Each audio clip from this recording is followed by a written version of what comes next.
The object of this work is to help people who are out of employment to secure a situation. To enable persons of small means to engage in business and become their own employers. To give men and women in various lines of enterprise ideas whereby they may succeed.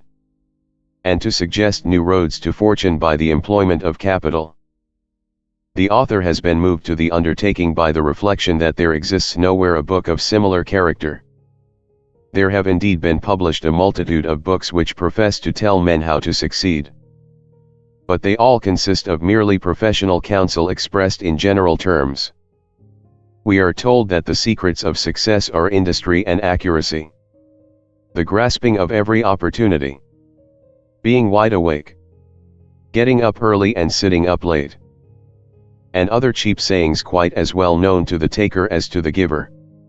Even men who have made their mark, when they come to treat of their career in writing, seem unable to give any concrete suggestions which will prove helpful to other struggling thousands, but simply tell us they won by hard work, or by close attention to business.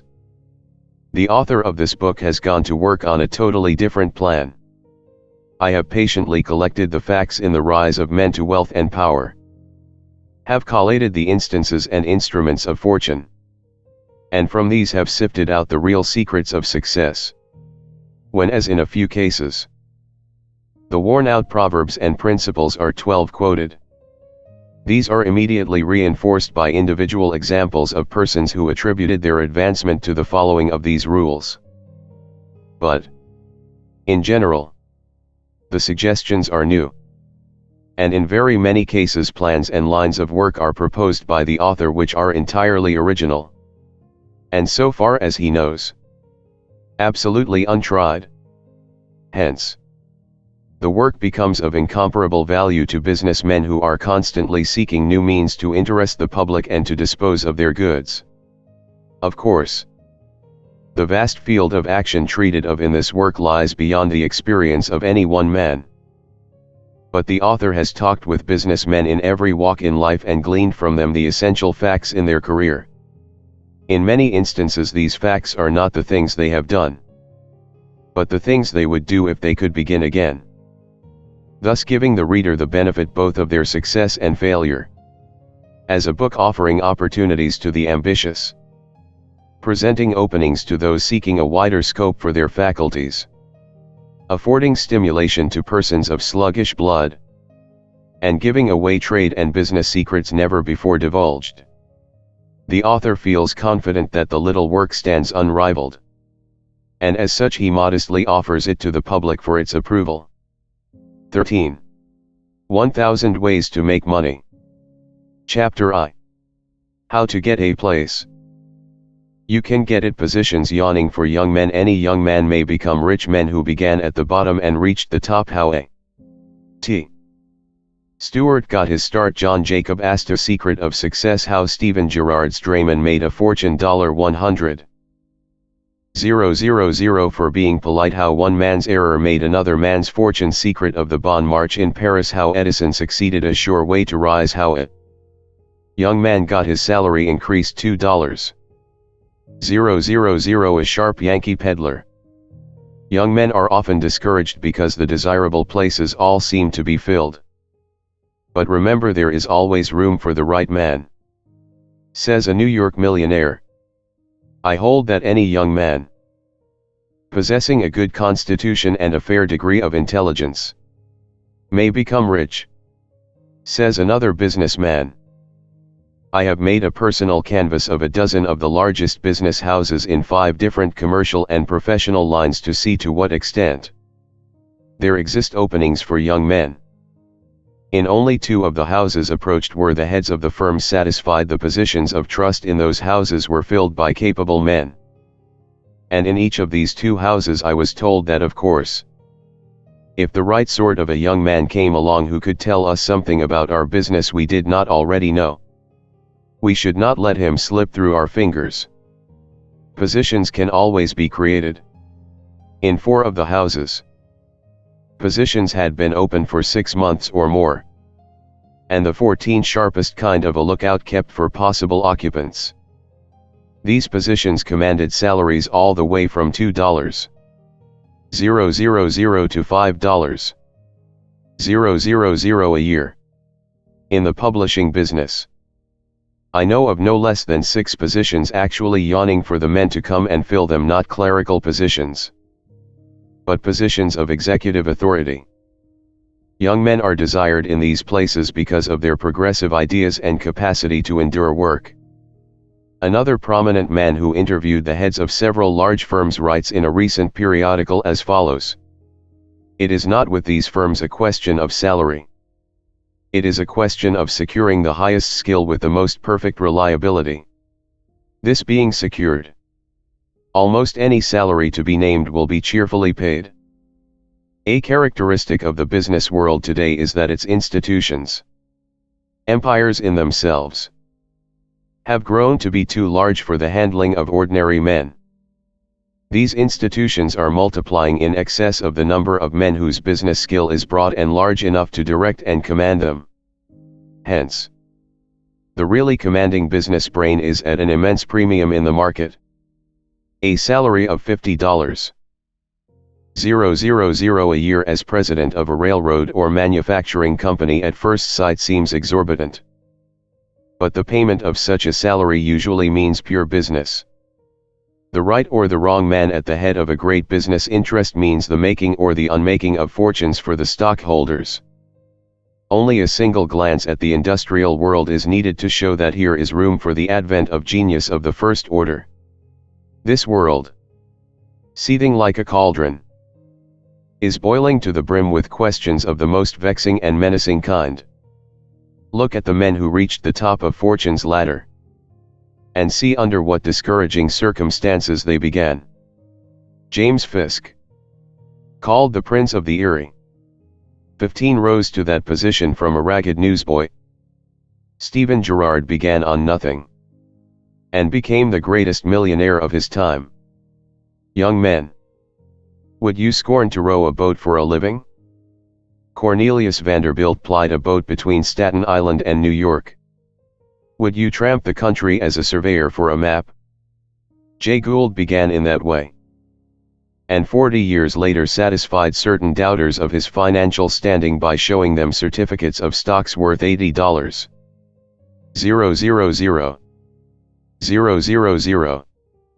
Do you fear to have your hands calloused with axe or saw? John W.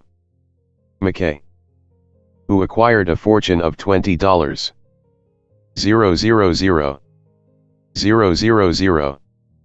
Started in life as a shipwright. Is it beneath your social station to handle butter and eggs? Lucky Baldwin, the multi-millionaire, kept a country store and made his first venture by taking his goods overland in a cart to Salt Lake City. Are your fingers too delicate for the broom handle? A.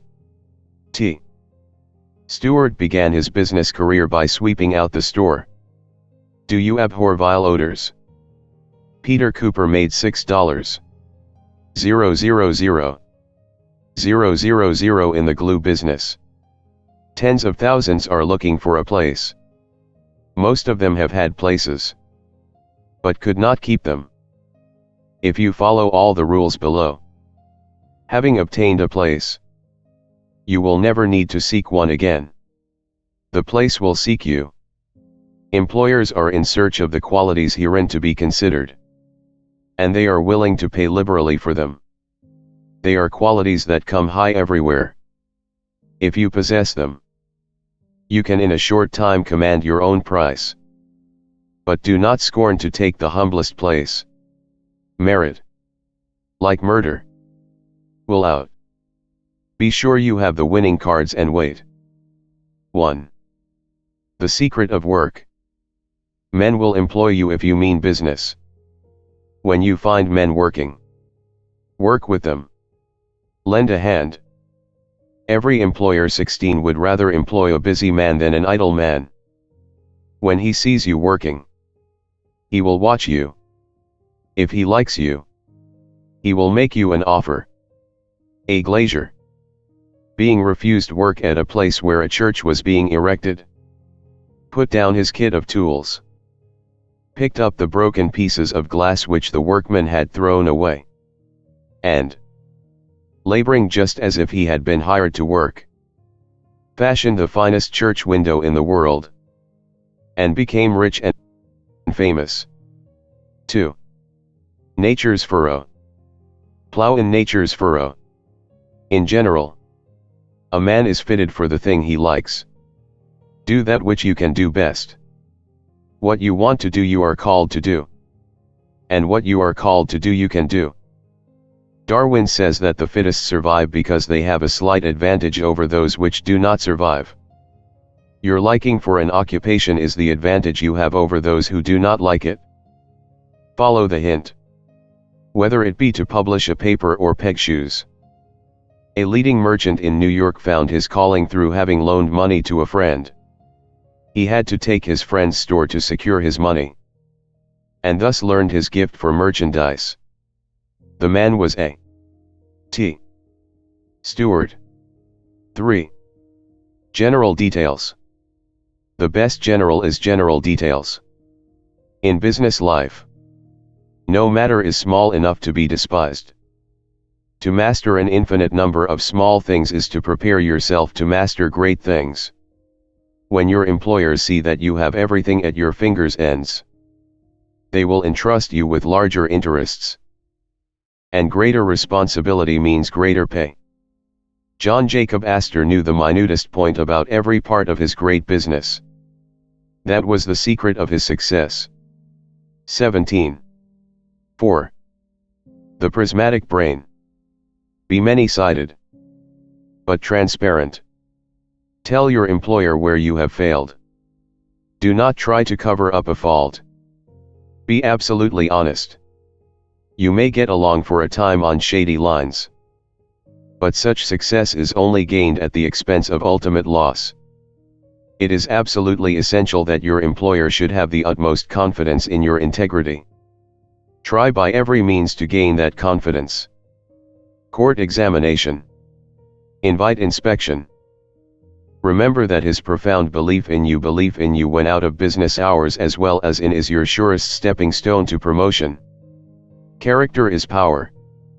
Your success depends as much upon what you are as upon what you know or do. Stephen Girard once trusted his drayman to buy a shipload of tea worth $200. 000. He trusted him because he knew his man, and he gave the young man the profits of the transaction, which amounted to $50. 000. 5. The bridled tongue. Do not cross your employer in any way. Never dispute with him. You may be sure that you are right, but do not say so. You need not be a Democrat or an Episcopalian because your employer is. But if you are wise, you will avoid discussing with him questions of politics or religion. Courtesy pays. Ross Winans, of Philadelphia, secured a business that netted him $100. 000 a year simply through his politeness to 2 Russian agents, to whom others in the same trade had accorded scant courtesy. 6. Studying the stair above. Study, not stars, but stairs. Learn all about the position next above you. When you can point out new methods to your employer, advance new ideas, or suggest new channels of trade or lines of work, you are surely on the way to a teen promotion. Only be sure that your new ideas are practical. There is no more direct road to the confidence of your employer than for him to see that you understand any part of his affairs better than he does himself. Employ your spare moments in studying the business, while the other clerks are joking. Do you be learning? While the students at the boarding house in Andover were chaffing each other during the wait for breakfast, Joseph Cook would turn to a big dictionary in one corner of the room and look out a word. He climbed many stairs above them. 7. The missing factor. Your employers are wrestling with a question. They are uncertain whether to invest or not. They are doubtful about the character or standing of some man with whom they are or may become heavily involved. It will be worth thousands to you if you can procure any scrap of information that will help to set them right. A young clerk who discovered an error in Bradstreet's was soon admitted to partnership in his employer's firm. 8. The Magnifying Glass. Make the most of your present position. Wear magnifying glasses. Exalt the importance of every item. Let not the smallest thing be done in a slipshod way. If you are answering letters for the firm, answer them briefly but completely. Remember that brevity is not brusqueness. If you are waiting on customers, treat the small customer just as courteously as the large one. You may be sure that your employer knows the market value of politeness.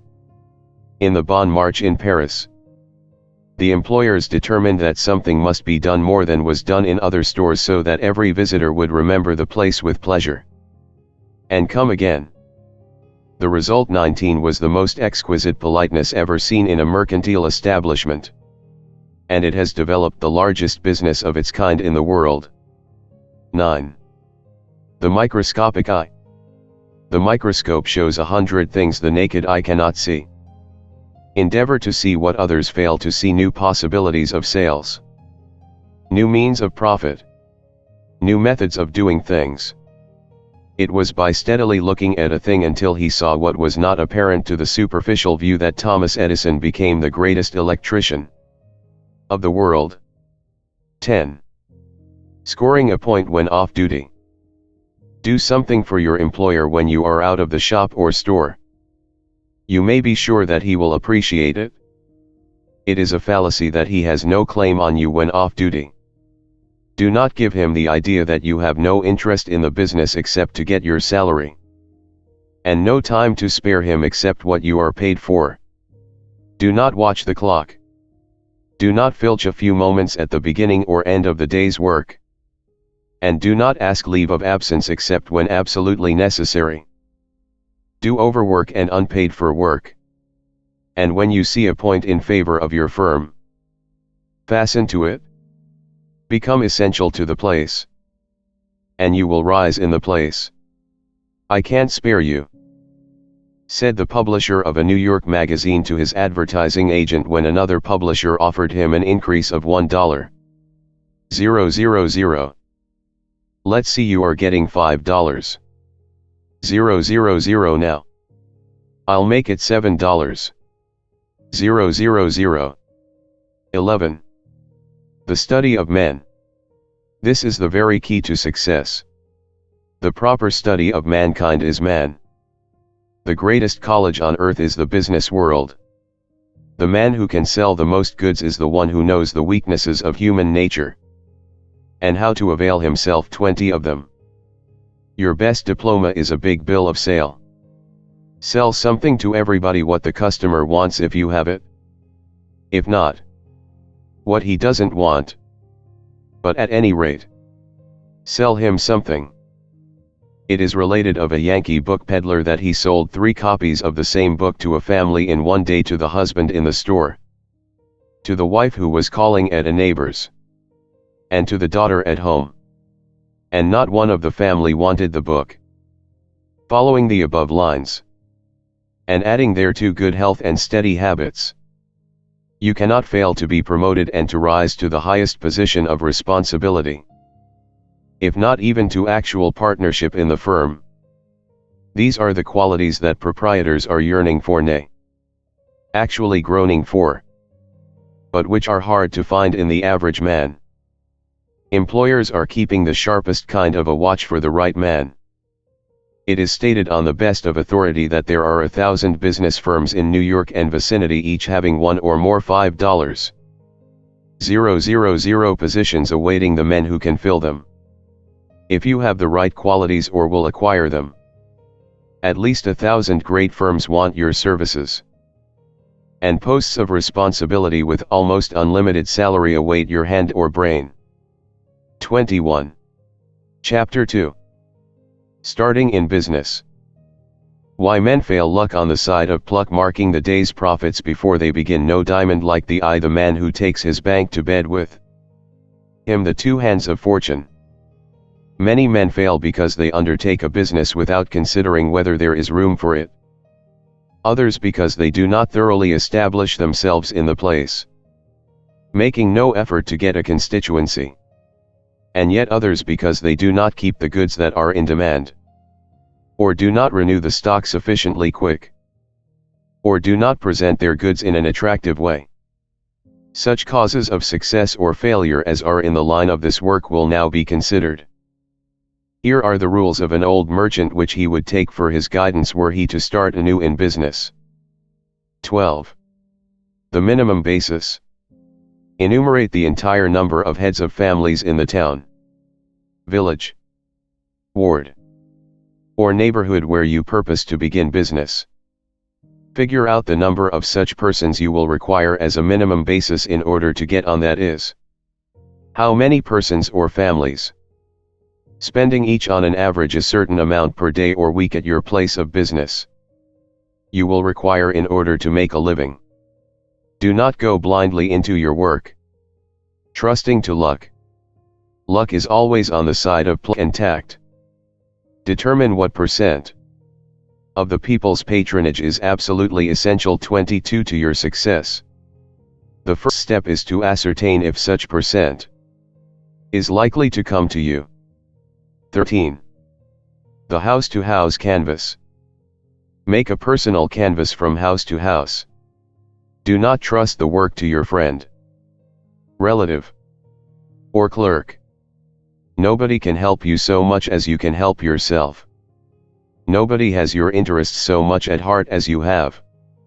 Tell people pleasantly that you are a new bidder for their patronage. Inform them what you propose to do. Make them to understand that no man shall undersell you, or give them in any way a better bargain. If possible, take a few samples of your choicest goods with you. 14. The choice location. If you become popular, the people will come to you. But at first you must go to them. Your place need not be central or on a corner, but it must be where many people pass. Step out largely and conspicuously. You could make no greater mistake than to rent a shabby place on a back street. Have out all manner of signs, curious, newsy, and alluring. Do not think to sustain yourself by people's sympathies. Men will trade most where they can do best. 15. The maximum basis. The maximum basis is the high water mark. It is the number of persons or families that under the most favorable state of things can be your patrons. All you cannot expect, kindred, religion, politics, friendships, and secret fraternities, will hold a portion of the community to the old traders. The sharpest rivalry will meet you. Also, you must consider what incursions are likely to be made by out-of-town dealers, and what prospect there is of others. 23. Setting up business in the place. But you should have an ideal trade toward which you steadily work. Declare daily to yourself, my gross earnings shall be $1 per day. Or, so many persons shall be my patrons. When you fall below the mark, bestir yourself in many ways. 16. The personal equation. Remember that you yourself in contact with your customers count for more than anything else. The weather of the face, the temperature of the hand, the color of the voice, will win customers where other means fail. Make your patrons feel that you are their friend. Inquire about members of their family. Be exceedingly polite. Recommend your goods. Mention anything of an especially attractive or meritorious nature you may have. Join the church, the regiment, the fire company, and the secret society. Become all things to all men. If by any means you can sell to some, be everywhere in your place of business. Oversee the smallest details. Trust as little as possible to your clerks. The diamond of success is the master's eye. Remember, there is no fate. There are opportunity, purpose, grit, push, pluck, but no fate.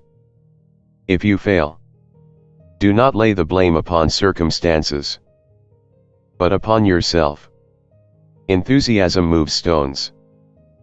You must carry your business in your brain.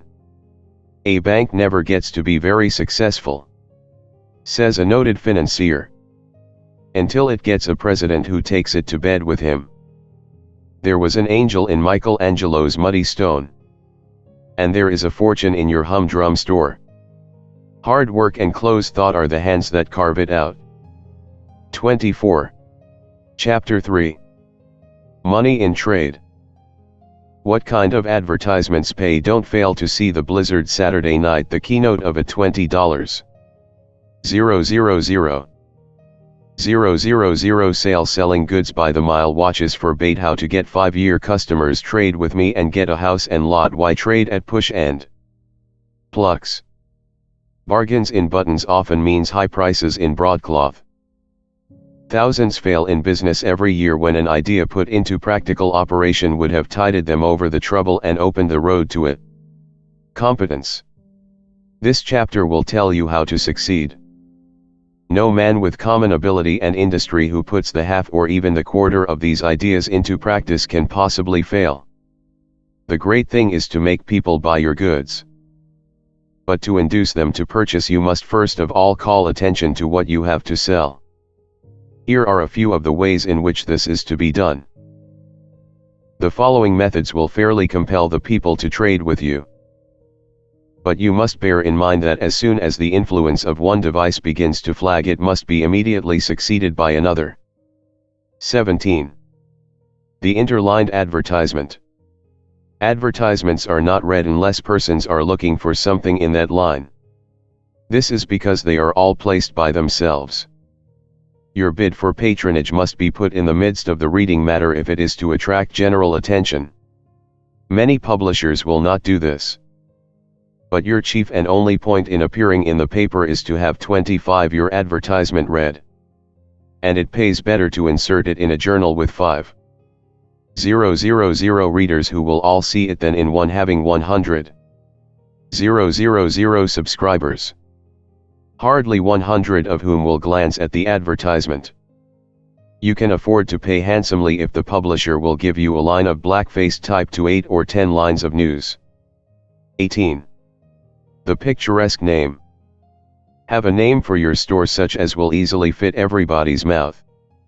The Beehive, the Blizzard, the Buttercup, or the Bonanza are suggestive titles. Many customers are attracted by the talk of their acquaintances. And it is much easier to tell a friend that you bought an article at the Hub or the Sun than to attempt the unpronounceable name of a proprietor, or to give a forgotten number. Successful men in several lines of business assert that they owe much of their good fortune to the happy hit of a popular name. 19. The Pictorial Wreck. A writer with the gift of a lively imagination can write something interesting in the way of a fanciful battle between customers and goods. Headlines. Great slaughter in the taking name of your store. Wreck of old conservatism. Smash of high prices. Ruined by the rush. Then would follow a graphic description of the charge of customers upon wares in which the store was almost wrecked by the enormous number of people who took advantage of the under-cost prices. People enjoy this kind of pleasantry, and the impulse to follow the crowd is almost irresistible. A certain New York house grew from a small to a great one by this method of advertising. 20. Red Letter Day. Have a day in which you 26 offer special bargains to the people of a certain town, village or hamlet. Put up flaming posters announcing Squashville Day, Jonesboro Day, Bloomington Day. 21. Class discount. You may draw numbers of men to your place by this means.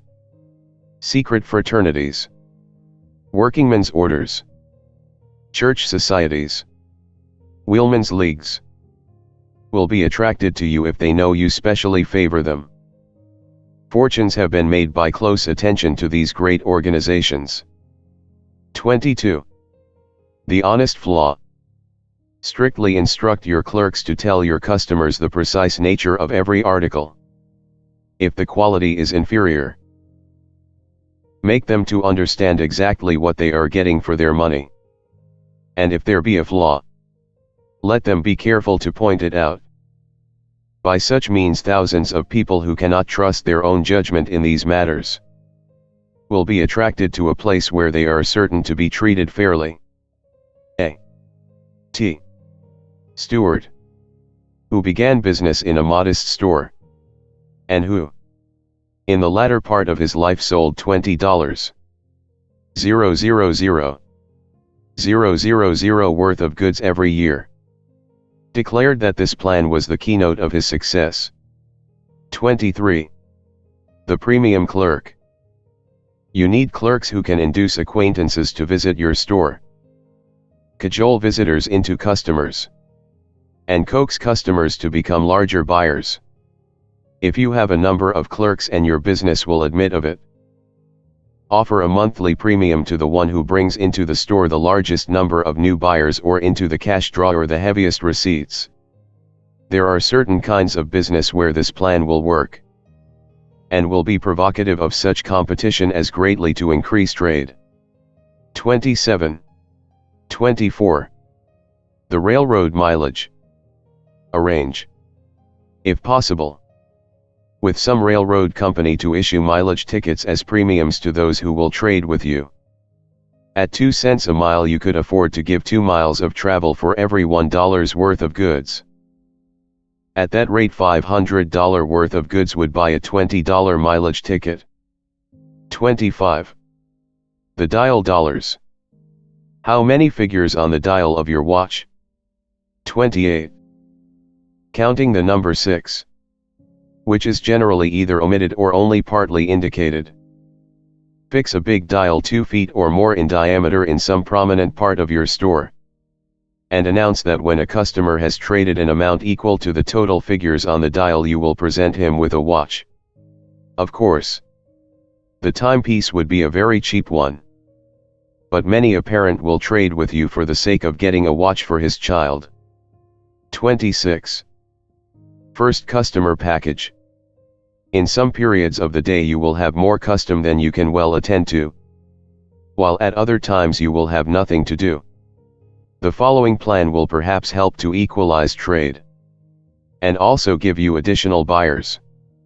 Suspend a package in some conspicuous part of your store with the announcement thereon that it will be given free to the first customer in the morning. 27. The carpet coupon. By a system of large-sized coupons, we will say a foot square, you can put into practice a unique system that will appeal to the heart of every housewife. Publish that you will give a free carpet of a certain size and grade when a fixed amount has been traded. A square foot of a coupon represents a sum of money spent in the store, perhaps $1.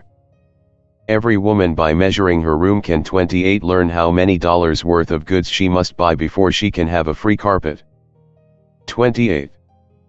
The house lot coupon. This is an extension of carpet coupon. A certain amount of purchased goods entitles one to a building lot, which, if in the country, need not be of great cost. Have the particular lot selected and advertised. Another plan is to offer the lot to the largest purchaser within a certain time, possibly 5 years. This is a good way to hold on to customers. 29. Price time grade. If you have the credit system, have also a gradation of prices so as to encourage people to pay at the earliest possible time. A system like this would do 40 days full price, 30 days, 2% off, 20 days, 3% off, 10 days, 4% Off. Cash. 5% off. 30. Sales bulletin. People like to buy where others buy. Success brings success. If you are doing well, you may do better. Have a large bulletin board in front of your store, or near it, announcing your sales for the past week. Newspapers boom themselves in like manner by publishing their enormous circulation. 31. Best Reason Prize. Offer a prize to the one who will give the best reason for trading at push and plucks. And then insert in the form of an advertisement in a leading paper a list of the best reasons. 6 months before Christmas, offer presents to all who will trade a certain amount before that holiday. 32. Birthday calendar. A calendar with the birthdays of your customers, age of course omitted. 29 would attract attention. And the offer to give a present to anyone trading a certain amount before his birthday would certainly add to your receipts. 33. Conspicuous price list. Buyers are caught like fish. Display in your window a list of cut prices. Passers-by who cannot resist the opportunity of a bargain will come in, and often be induced to purchase the goods which are not reduced. 34. The early discount. In order to equalize the trade of the day, announce that you will give a slight discount to persons trading during the dull hours. 35. The money space counter. Determine that every portion of your store shall pay. Have every lineal foot of your counters calculated at a certain rate of profit. If you find a department that does not pay, change methods or your goods. And if still unsuccessful, drop it. Many large dealers fail because they keep departments where the expenses are more than the profits. But if every foot of room pays only a little, the entire store must pay handsomely. It will be seen in the foregoing how every leading impulse in human nature is appealed to curiosity and cupidity, honesty and economy, personal flattery and local pride. If, in addition to these powerful inducements to patronage, you combine shrewdness in buying and cautiousness in trusting, if your goods are excellent in quality and generous in quantity, if your place of business is neat and attractive, and your service marked by promptness and politeness, then it is impossible to fail. You have all the elements of prosperity, and are certain to be a great and successful merchant. 30. Chapter 4. Money in the introduction of a new article.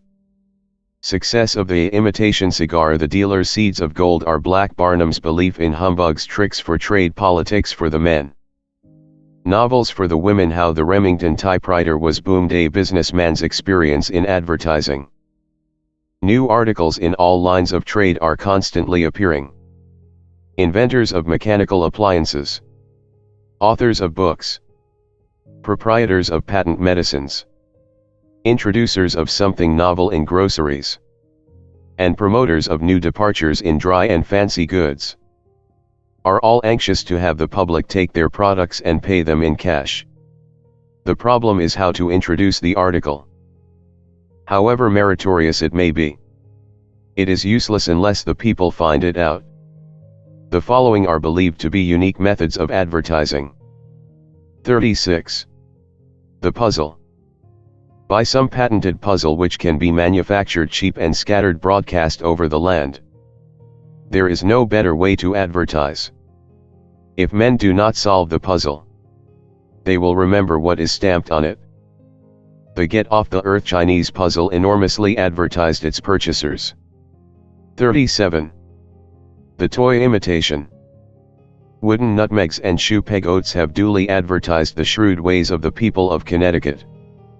A man recently made a hit by the imitation cigar, which is only a piece of wood 31 of the shape and color of a cigar. Every boy wants one. As an advertising medium, it was an immense success. Think of something as common and cheap as a cigar. Get up an imitation for the children. Have your enterprise stamped upon it. and it will go from one end of the land to the other. 38. The cartoon.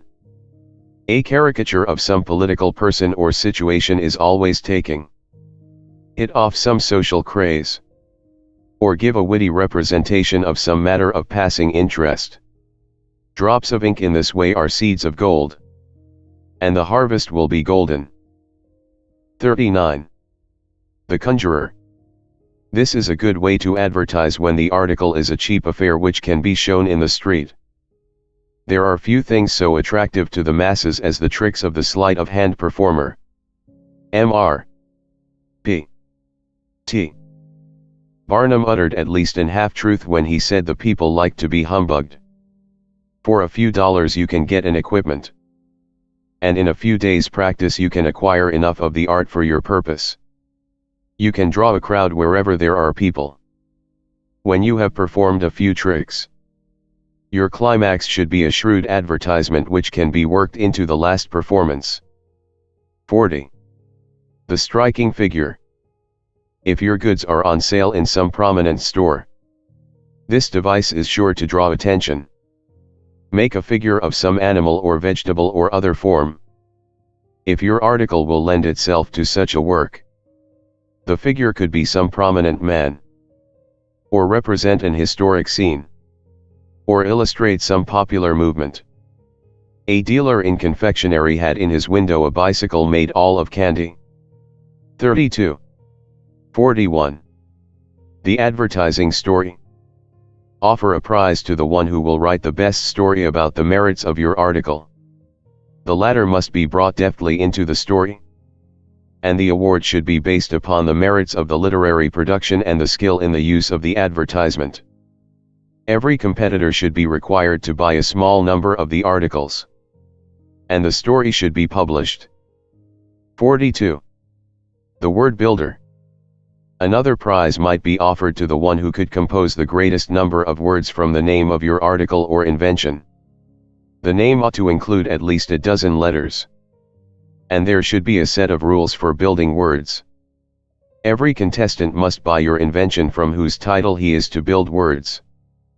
43. The popular pun. This is an expensive way of advertising, but an immensely paying one. You make a pun upon some fad of the day, a hit upon some general craze, a piercing of some passing bubble, a political quib. Something of this nature printed several times in the issue of the daily papers would make your venture known to everybody. 44. The political guesser. If your enterprise admits of the coupon system, offer a prize to the one who will guess the successful candidate at the next election, and come the nearest to the figures of his plurality. The contestant must purchase one of your articles, and in this way hundreds of thousands may be sold. Every presidential election is the occasion of the floating of many things by this scheme. 45. The Geometrical Group. Some wares, such 33 as fancy soaps and canned goods, admit of a grouping which is very attractive to the eye. Pyramids, cones, circles, and towers always draw attention. Some mechanical device whereby motion is produced will be sure to draw a crowd to your show window. 46. The Pictorial Comparison. If you are sure of your ground, draw a diagram or other figure, comparing your staple with those of others in the market. In this way the Royal Baking Powder Company pushed to the front, comparing with heavy black lines its product with the outputs of other companies. 47. The Open Challenge. And if you are still further confident that you have the best thing of its kind, you may issue a challenge to your competitors. Make it apparent that you are anxious, even clamorous, for a trial of your product against others. By this means you will establish yourself in the confidence of the public. The Remington typewriter was boomed in this way. 48. The Book Gift. Try the religious field. Issue leaflets or tiny books with paper covers. costing not more than $2 or $3 a thousand, and offer them as gifts to Sunday schools or other children's organization. Most Sunday school superintendents would be glad to give away booklets of this kind if they could be obtained free of charge. The books should contain a bright story, a few pictures, and, of course, a taking presentation of your wares. 49. Sunday school supplies. In some cases, you might even be warranted in issuing the supplies of a Sunday school, at least for a portion of the year. The 34 books in the last number might not in every case be read, but the picture papers, lesson leaves, and other helps are all looked over. Even if not studied, you could in many cases present them, reserving large advertising space for yourself so as to net a good profit. The class of customers thus obtained would be the very best. Do not hope for large returns unless you are willing to spend money. Money is the manure that creates crops, the blood that makes fatness, the wind that fans fortune, the sap that runs into golden fruit. Money is the bread on the waters that returneth after many days. It seems like the sheerest folly to spend so much in advertising, but you cannot reap bountifully unless you sow bountifully. For every dollar spent in advertising, declares a successful merchant, I have reaped 5. 35. Chapter V. Money in the home store. How to make money at home. 100 ways to get gain in your own house. How to get 100% profit. Make your own goods cheaper to make than to buy. Anybody can do it, a woman as well as a man. A chance for persons with small capital. 3. Profits in one sale. How? On every article sold there is first of all the profit of the manufacturer, then of the wholesale dealer, and finally of the retailer. There is commonly a fourth, that of the freighter. If you keep a retail store, you must pay the man who makes the goods, the man who transports the goods, and the man who keeps the goods in large stock. And all this leaves you only a small margin of profit. In the following plan you avoid all these costs. Pay only for the raw material, and make the 4 profits yourself. You may begin your sales in your own home. If you have a large room fronting the street and near it, a little alteration will make it a veritable store. An expenditure of $25 should give you a show window and some nice shelves. Have a workroom in connection with your store. If your sales at first are small, you can put in your spare time in the making of your goods. And afterward, as your custom increases, you can employ help. The following articles are easily made. Many of them are novel, but all are saleable if the store is properly managed. 36. Section I. Household ornaments. A home may be rendered attractive by a few simple ornaments that are very cheap. Vines, grasses, etc. Add touches of beauty to a home and cost very little. Few people know how to prepare these little curiosities, and many would esteem it too much trouble to get and arrange the material if they did know. But most of these persons would buy them if the materials were prepared, and the vase, etc., ready to grow. You must have models of each kind in full growth in order to excite their admiration, and then you must have others in the initial stage for sale. Take pains to show the models, and explain the method of treating the plants and vines. The following cost little, and can be sold for from $300 to $500 per center. Profit. Some of your patrons will prefer to buy the models outright, and others to grow them themselves. 50. Crystallized grasses. Put in water as much alum as can be dissolved. Pour into an earthen jar and boil slowly until evaporated nearly 1/2. Suspend the grasses in such a manner that their tops will be under the solution. Put the whole in a cool place where not the least draft of air will disturb the formation of crystals. In 24 to 36 hours take out the grasses and let them harden in a cool room. For blue crystals, prepare blue vitriol or sulfate of copper in the same manner. Gold crystals can be produced by adding turmeric to the alum solution, and purple crystals by a few drops of extract of logwood. Sell them at 25 cents a bunch. 51. Leaf impressions. Hold oiled paper in the smoke of a lamp or a pitch until it becomes coated with smoke.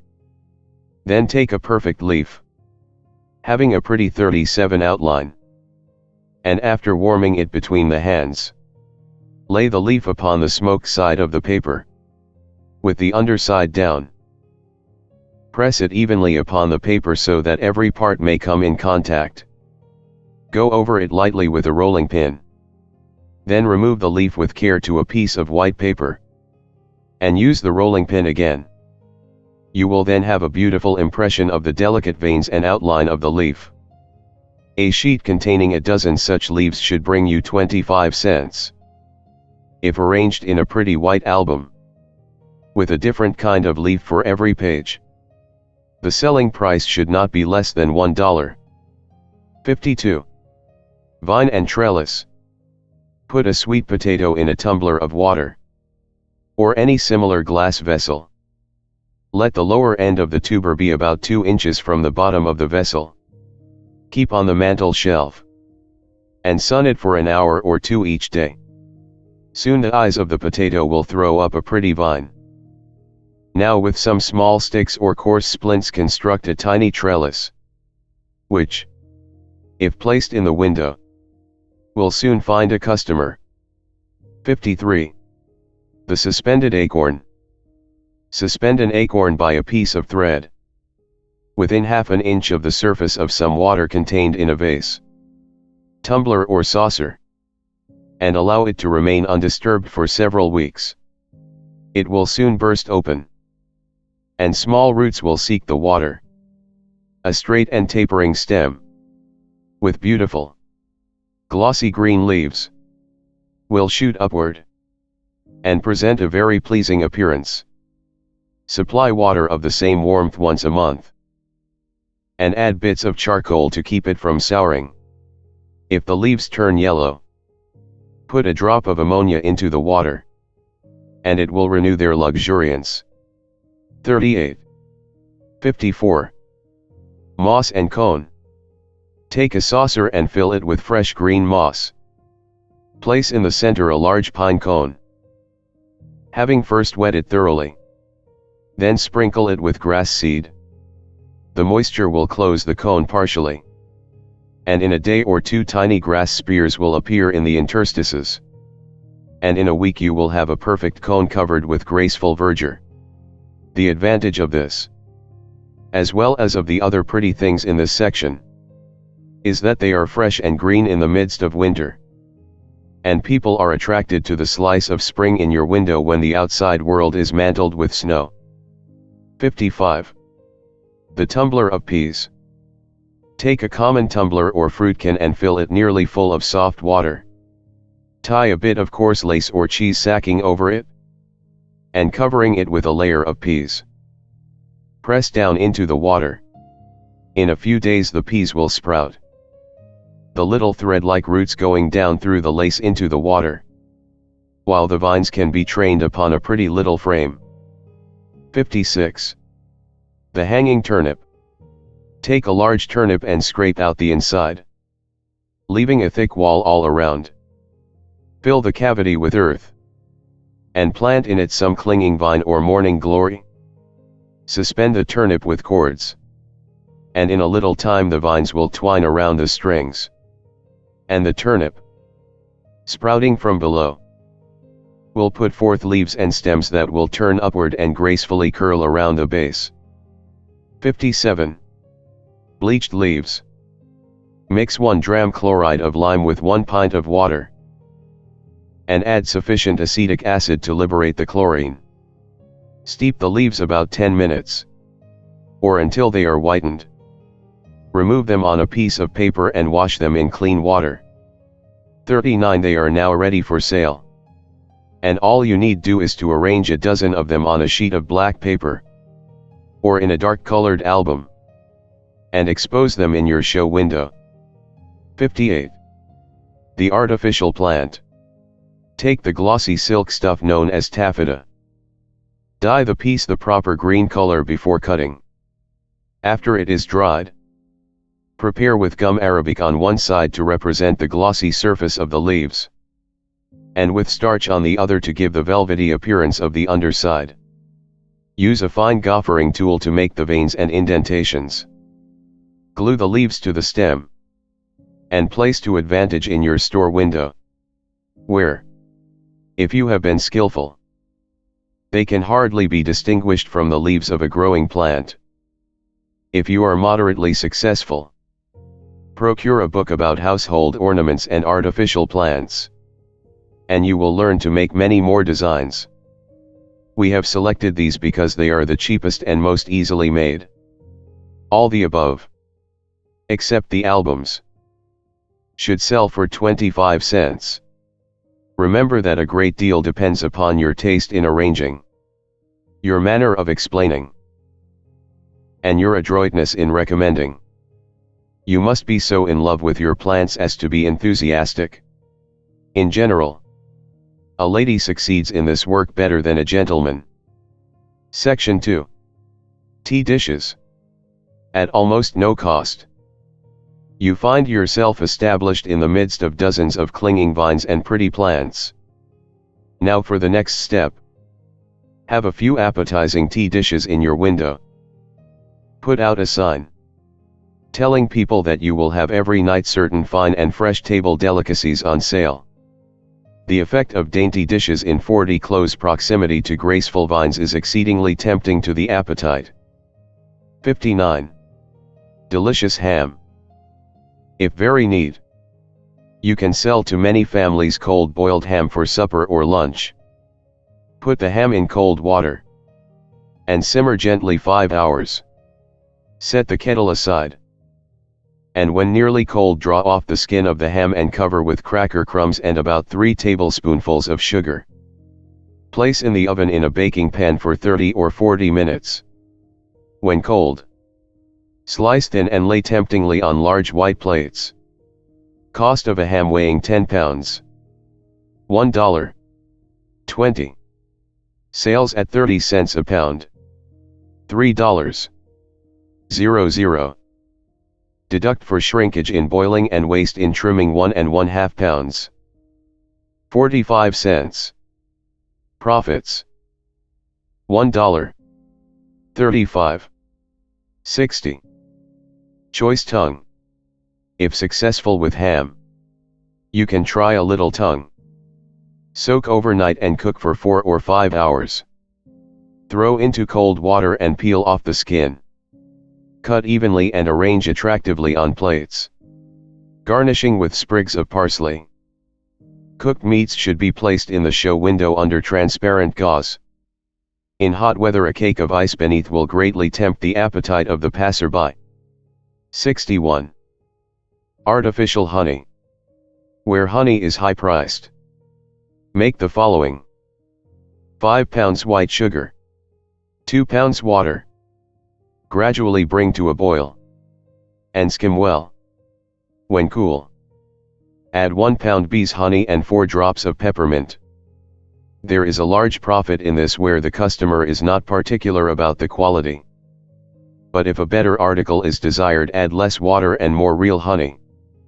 You can add a number of other tea dishes as you learn what will sell. A thing that is saleable in 141 community is often not so in another. You must be guided by the taste of the locality. And when a dish does not sell well, try another. Section 3. Pastry. Suppose you now try a little pastry. If you can make a superior article, you will have a ready sale. But it is often difficult to introduce the goods. It is sometimes a good plan to donate a cake to a fair, cutting the loaf into very thin slices, and giving them to leading ladies who may be present. superintending the matter yourself, and advertising that you will take orders. 62. Angel cake. The whites of 11 eggs. 1½ cupfuls of granulated sugar, measured after being sifted 4 times. 1 cupful of flour measured after being sifted 4 times. 1 teaspoonful of cream tartar, and 1 of vanilla extract. Beat the whites to a stiff froth and beat the sugar into the eggs. Add the seasoning and flour, stirring quickly and lightly. Beat until ready to put the mixture into the oven. Use a pan that has little legs on the top comers so that when the pan is turned upside down on the table after the baking, a current of air will pass under and over it. Bake for 40 minutes in a moderate oven. Do not grease the pan. This cake should sell for $1. Or cut in 20 pieces at 5 cents each. 63. Dominoes. If you are located near a schoolhouse or on a street where many children pass, you can do a big business in dominoes. Bake a sponge cake in a rather thin sheet. Cut into small oblong pieces the shape of a domino. Frost the top and sides. When the frosting is hard, draw the black lines and make the dots with a small brush that has been dipped in melted chocolate. They will sell like hotcakes. 42. 64. Soft gingerbread. All children like this. Here is an excellent kind. 6 cupfuls of flour, 3 of molasses, 1 of cream, 1 of lard or butter, 2 eggs, 1 teaspoonful of sale radus, and 2 of ginger. You can sell this when light and warm, almost as fast as you can make it. 65. Donuts. These, too, are tempting to children. 4 eggs, 1/2 pound sugar, 2 ounces butter, 1 pound flour, boiled milk, nutmeg, cinnamon, and a few drops of some essence. Beat the eggs and sugar and melt the butter and stir it in. Then add a pound of flour and enough boiled milk to make a rather stiff dough. Flavor with nutmeg, cinnamon, and a few drops of some essence. Cut into shapes with tumbler or knife, and fry brown in hot lard. When done, sift on fine sugar. Made fresh every day and placed temptingly in the window, they will sell fast. After you are well established, you should sell at least 2 dozen dough-nuts at a profit of a penny apiece. 2 cards of gingerbread at 7 cents profit each, and 3 dozen dominoes at a profit of 5 cents a dozen. Total profit per day on 3 last articles in this section, 53 cents. Section 4. Sweetmeats and confectionery. If you find that children are your best customers, you may cater yet further to their taste. Remember that your success depends upon your keeping choice articles. It is surprising how children find out the best candy stores, and how quick they are to discern between good and bad stock. By making your own goods, you can sell a little cheaper than the dealers who have to buy. 66. Walnut candy. This is something which all children like. Put the meats of the nuts on the bottom 43 of tins previously greased to the depth of ½ inch. Boil 2 pounds of brown sugar, 1/2 pint of water, and 1 gill of molasses, until a portion of the mass hardens. When it cools, pour the hot candy on the meats and allow it to remain until hard. 67. Chocolate caramels. A favorite with girls. Boil a quart of best molasses until it hardens when put in water. Before removing from the fire, add 4 ounces of fine chocolate. Pour a thin layer into tin trays slightly greased. When it hardens a little, cut into squares. You can sell these as low as 30 cents a pound, and still make a good profit. 68. Peppermint Creams. Take 1 pound of sugar, 7 teaspoonfuls of water, and 1 teaspoonful of essence of peppermint. Work together into a stiff paste.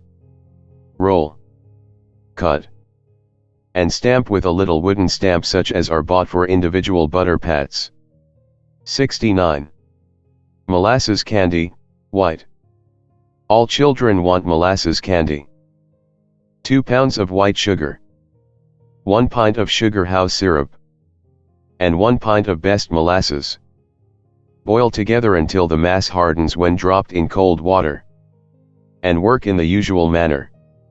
Sell by the stick, or in broken pieces by the pound, half, and quarter. 70. Blanched almonds. Shell the nuts. Pour over them boiling water. Let them stand in the water a minute. And then throw them into cold water. Rub between the hands. The nuts will be white as snow. And, if placed prominently in the window, very tempting. Sell by the ounce. 44. 71. Fig paste. This always has a good sale. Chop a pound of figs and boil in a pint of water until reduced to a soft pulp.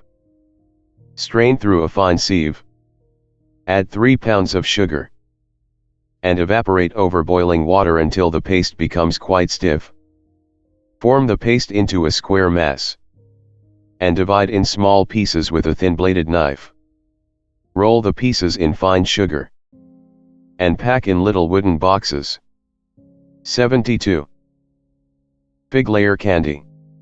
1/2 pound of drum figs. 1 pound of finest white sugar. White of 1 egg. 1 tablespoonful of cold water. Make sugar, egg, and water into a cream. And mold like bread. After figs are stemmed and chopped, roll a fig to 1/4 of an inch in thickness. Place the rolled fig between 2 layers of cream. Pass rolling pin over lightly.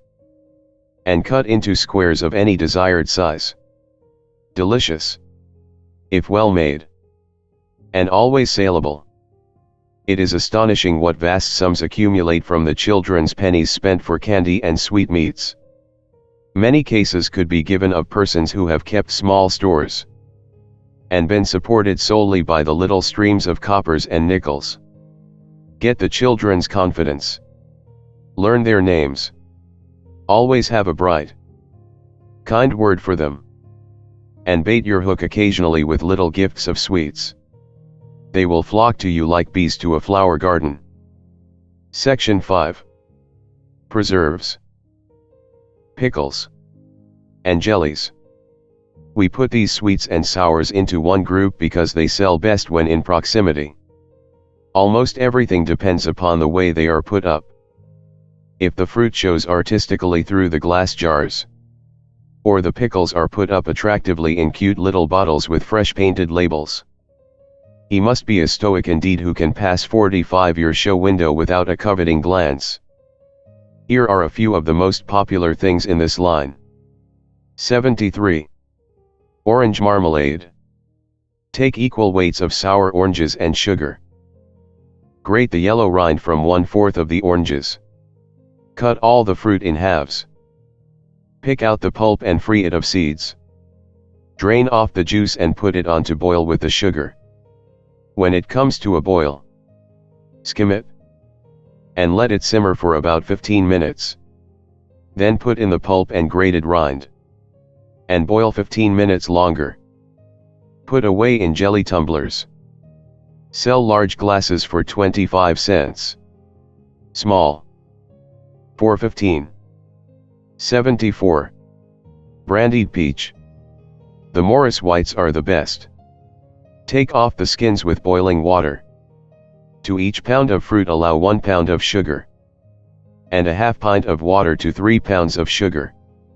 When the syrup is boiling hot, put in the peaches, and as fast as they cook take them out carefully and spread on platters.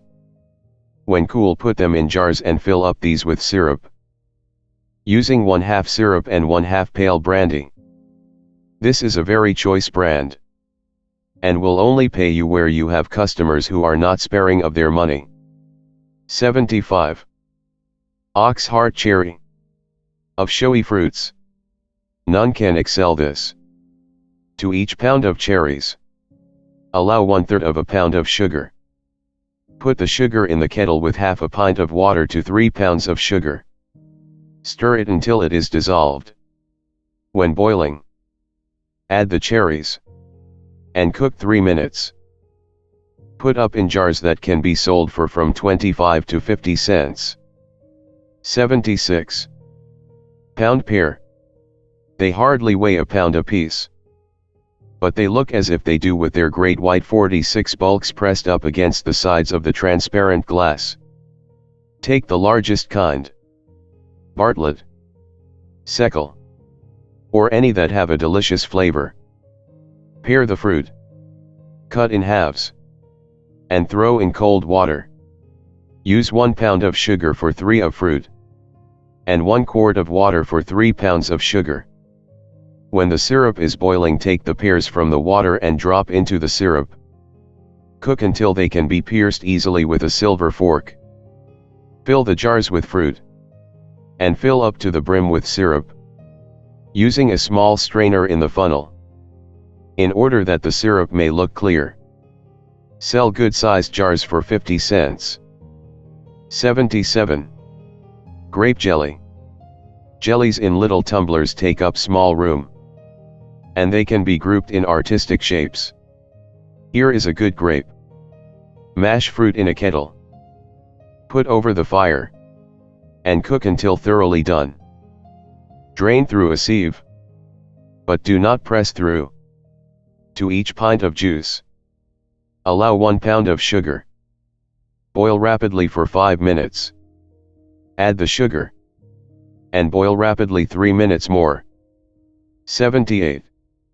Sweet pickles, apple, pear, or peach.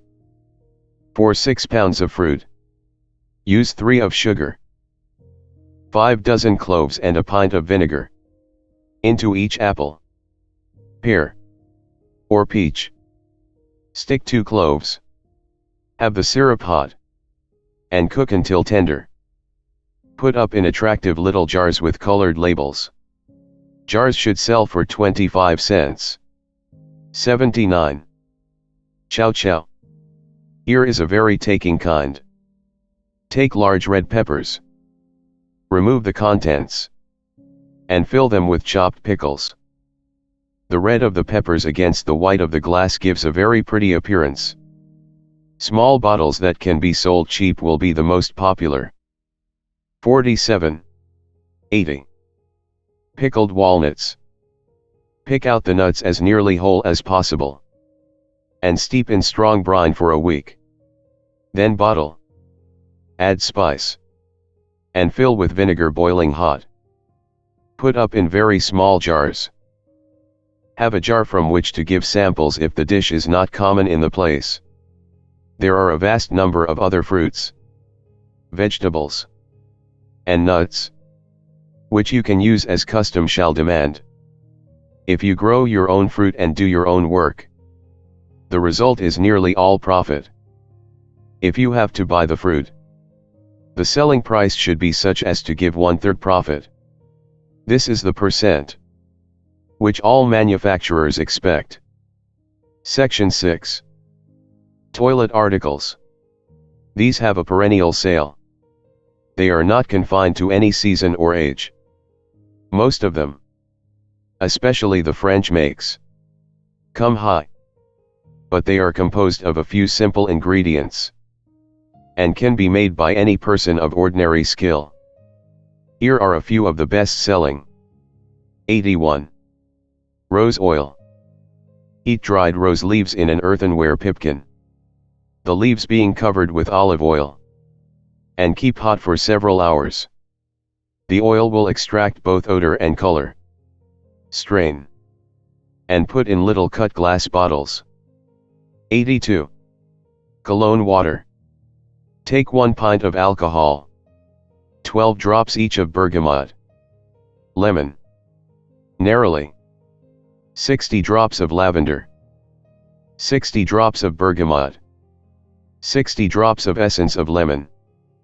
And 60 drops of orange water. Shake well and cork. 83. French face powder. Poudre de chypre 1 1/2 pounds. O. Water, of millefleurs 1 1/2 drams. Put up in small cut glass bottles 48 and give it a French name. Poudre de millefleurs will do. 84. Night blooming cereus. This is a very delicate and fragrant perfume. Spirit of rose 4 ounces. Essence of jasmine 4 ounces. Tincture of tonka 2 ounces. Tincture of civet 2 ounces.